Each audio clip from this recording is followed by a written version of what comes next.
نبی کریم صلی اللہ علیہ وسلم کی پسندیدہ غذائیں، سرکہ اور جو کی روٹی۔ ان حضرت صلی اللہ علیہ وسلم کو سرکہ اور جو کی روٹی بہت پسند تھی۔ آپ صلی اللہ علیہ وسلم اکثر ان دونوں کا استعمال فرماتے، گوشت، کدو اور جو کی روٹی کو پسند فرماتے اور بڑی رغبت سے تناول فرماتے۔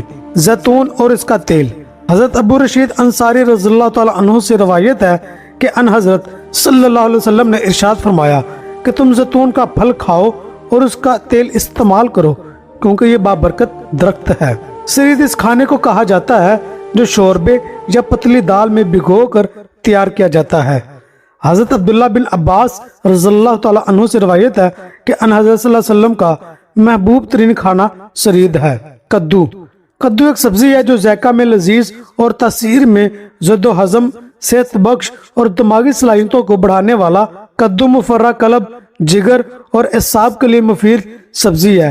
کدو ہمارے پیغمبر اسلام صلی اللہ علیہ وسلم کو بہت زیادہ پسند تھا۔ پسندیدگی کا عالم یہ تھا کہ گوشت اور کدو کے سالن سے کدو کے قطلے اٹھا کر پہلے کھاتے تھے۔ حضرت انس رضی اللہ تعالیٰ عنہ سے روایت ہے کہ ایک درزی نے ان حضرت صلی اللہ علیہ وسلم کو کھانے پر بلایا۔ میں آپ صلی اللہ علیہ وسلم کے ساتھ تھا۔ صاحب خانہ نے جو کی روٹی اور شوربہ پیش کیا۔ شوربہ میں کدو کے ٹکڑے اٹھا کر نکالتے تھے۔ اسی دن سے میں بھی کدو کو پسند کرنے لگا۔ شہد کے بارے میں یہ بات طے شدہ ہے کہ یہ بہت سے امراض میں مفید ہے اور اس کا استعمال جسم کو امراض سے محفوظ رکھتا ہے۔ تمام تر کاوشوں کے باوجود اب تک شہد کا متبادل تلاش نہیں کیا جا سکتا۔ شہد کی ایک خوبی اس کے رس کا جلد اثر کرنا اور قدرتی اینٹی بائیوٹک ہونا ہے۔ یہ حلق سے نیچے اترتے ہی خون میں شامل ہو جاتا ہے۔ نوزائیدہ بچے سے لے کر جان بلبے مریض تک سب کے لیے غذا اور دوا ہے۔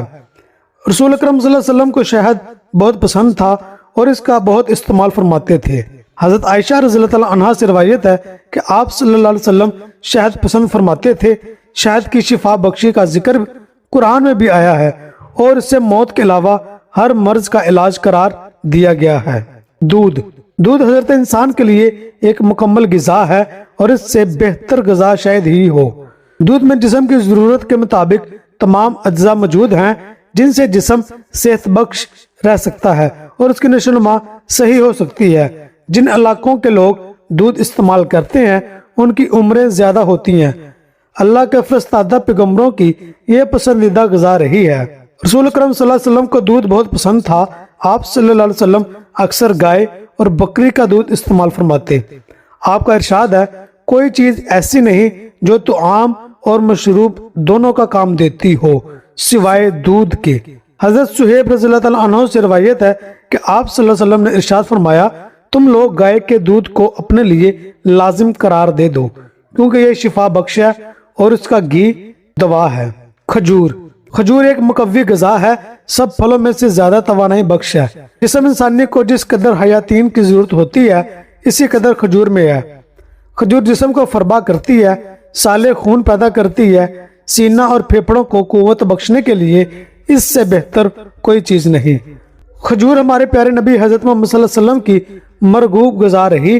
قرآن مجید میں بھی کھجور کا ذکر آیا ہے۔ کھجور کی ایک قسم عجوا ہے جو مدینہ منورہ میں ہوتی ہے۔ یہ امراض قلب میں مفید ہے۔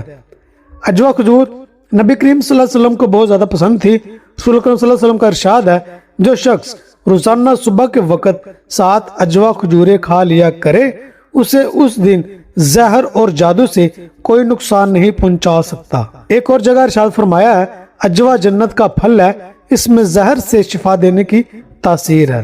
حضرت عطیہ رضی اللہ تعالیٰ عنہ اور عبداللہ رضی اللہ تعالیٰ عنہ سے روایت ہے کہ ایک دفعہ ان حضرت صلی اللہ علیہ وسلم ہمارے ہاں تشریف لائے تو ہم نے آپ صلی اللہ علیہ وسلم کی خدمت میں مکھن اور کھجوریں پیش کی کیونکہ آپ صلی اللہ علیہ وسلم یہ پسند فرماتے تھے۔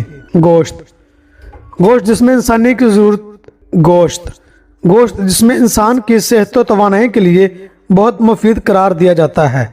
اس میں جسم کی طاقت و توانائی کے لیے اہم اجزاء ہوتے ہیں۔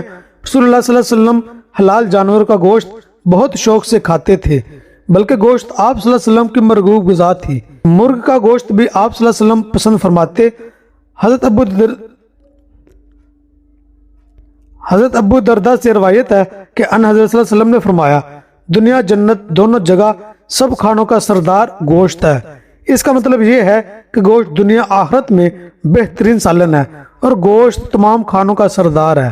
حضرت مغیرہ بن شعبہ رضی اللہ تعالیٰ عنہ سے روایت ہے کہ ایک دفعہ ان حضرت صلی اللہ علیہ وسلم کے ہمراہ کسی شخص کے ہاں کھانے پر گیا، پس ان حضرت صلی اللہ علیہ وسلم نے بکرے کا بازو بھوننے کا حکم دیا، پھر آپ صلی اللہ علیہ وسلم اس میں سے کاٹ کاٹ کر مجھے دینے لگے۔ دوستو یہ تھی میری آج کی ویڈیو۔ اگر آپ کو پسند آئی ہو تو اس کو لائک کیجئے، سبسکرائب کیجئے اور بیل آئیکن پر ضرور کلک کیجئے۔